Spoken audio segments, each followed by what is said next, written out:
нервозна. Помогнам како Колешке, председател на комисијава. нема Да ви потреба да бидете помогнам, да нервозна. не кажувате неистина. Нема потреба. Оставката на заменик министерот за образование Петар Атанасов отвори многу прашања околу патот по кој се движи образовниот систем во Македонија, а доведе и до жестока дебата во собранието за проблемите кои таму ги има. Опозицијата праша докаде е студентскиот град ветен од власта, како и за условите во кои живеат студентите низ студентските домови. Претеничката на ВМРО ДПМН е Благица Ласовска ги спомени сомнежите за малверзации на одредени универзитети. Кој ќе одговори на прашањата каде е студентскиот град кој што го ветивте, а не го реализиравте? Зошто нема струја? Зошто нема вода во студентските домови? Многу прашања, малверзации. Така говорат инспекторите од Државниот просветен инспекторат. Говорат дека има малверзации во одредени универзитети. Во напната атмосфера мина седницата на Собраниската комисија за образование.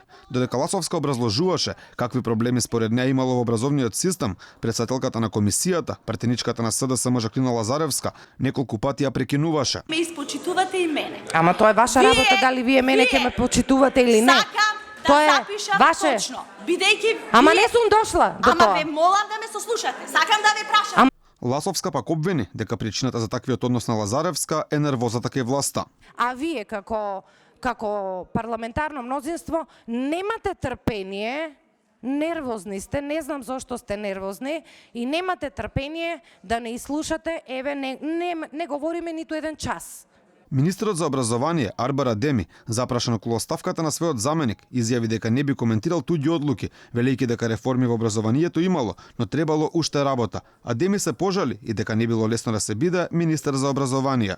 Не би се пуштил во коментирање на личниот акт на мојот бивш колега. Значи, не би се впуштил. Но сакам само едно да ви кажам. Дали е лесно да си на позицијата министер и заменик министер во образование и наука, воопшто не е лесно.